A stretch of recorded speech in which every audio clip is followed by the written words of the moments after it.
فلا وربك لا يؤمنون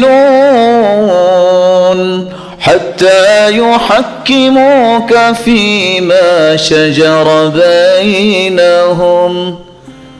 تیرے رب کی قسم. اللہ عز و جلال نے بہت ساری قسمیں اٹھائی ہیں قرآن مجید میں.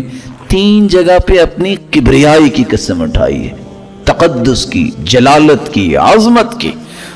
ان تینوں میں سے ایک قسم یہ ہے، میرے محبوب مجھے میری کبریائی اور جلالت کی قسم، تیری بات کو حتمی بات نہ سمجھیں، وہ میرے نزدیک مومن نہیں ہے. اور یہاں رک کے میں ادب کے ساتھ ایک گزارش کروں گا. آج ہر وہ رویہ، ہر وہ عمل جو حدیث سے ثابت نہیں، قرآن سے ثابت نہیں، خلفائے راشدین کے نے بیان نہیں کیا، صحابہ سے ہم تک پہنچا نہیں، ایسے رویے کو دین بنا کے پیش کرنا، اس کو بدعت کہتے ہیں. بدعت سے مراد یہ ہے کہ ایک شخص یہ سمجھتا ہے نعوذ باللہ کہ اللہ کے رسول کو بھی اس کا پتہ نہیں تھا، مجھے پتہ چل گیا. یہ کچھ سوچنے کے لیے تیار نہیں ہے. کسی سے کہا جائے بھائی یہ جائز نہیں ہے، بدعت ہے، کہتا ہے حرج کیا ہے؟ حرج یہ ہے آپ بتانا یہ چاہتے ہو کہ صحابہ کو بھی پتہ نہیں تھا، مجھے پتہ چل گیا.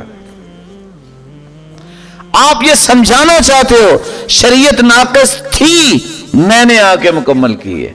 یہ حرج نہیں ہے. یہ وہ نظریہ ہے، آئیڈیالوجی ہے. یہودیوں کا بھی اس بات پہ یقین تھا کہ مسلمانوں کا دین مکمل ہو گیا ہے. صحیح بخاری کی روایت سن لیجئے. سیدنا عمر رضی اللہ تعالیٰ عنہ کے پاس یہودی آ گئے، کہتے ہیں آیت فی کتابکم لو نزلت علینا معشر الیہود لاتخذنا ذلک اليوم عیدا. مسلمانوں تمہارے قرآن میں کیسی آیت ہے اگر ہم یہودیوں پہ نازل ہوتی تو جس دن وہ نازل ہوئی تھی ہم اس کو عید کا دن بنا لیتے. پوچھا کون سی آیت؟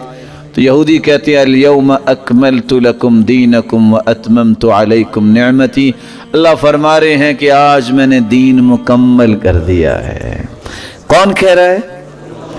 اللہ نے کوئی چیز مکمل کر دی ہے تو اس میں کوئی نقص رہ سکتا ہے؟ رہ سکتا ہے؟ تو سیدنا عمر کہنے لگے رضی اللہ عنہ، مجھے پتا ہے میدان عرفات میں اونٹنی پہ سوار تھے، عصر کے بعد کا وقت تھا، صحابی نے مہار پکڑی ہوئی تھی، جبریل یہ آیت لے کر نازل ہوئے اور وہ عرفے کے دن کو ہم اپنے لیے عید کا دن ہی مانتے ہیں. یہودیوں کو بھی پتا ہے کہ دن مکمل ہو گیا. حرج ہے جب تم یہ کہتے ہو کہ حرج کیا ہے اگر اس کو دین مان لیا جائے. دین وہ ہے جس کو قرآن نے بیان کر دیا، حدیث نے بیان کر. اور میں یہ بات کیوں پیش کر رہا ہوں؟ اللہ کی قسم اگر حدیث اس بارے رہنمائی نہ کرتی تو میں بولتا ہی نہ.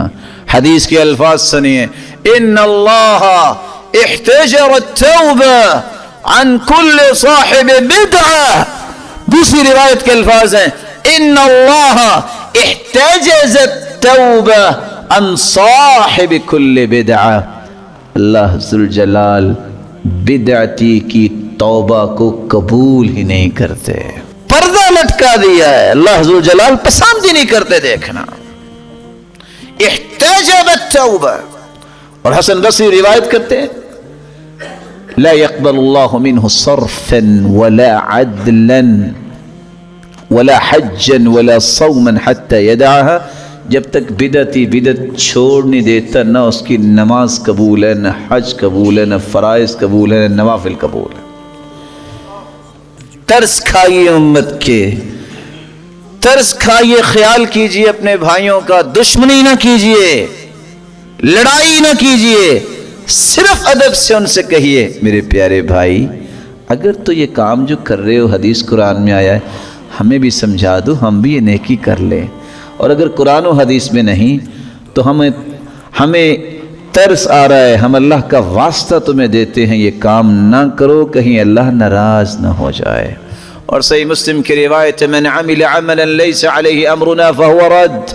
ہر وہ کام جو اللہ کے رسول نے نہیں کیا قیامت کے دن مردود ہوگا، رد کر دیا جائے گا.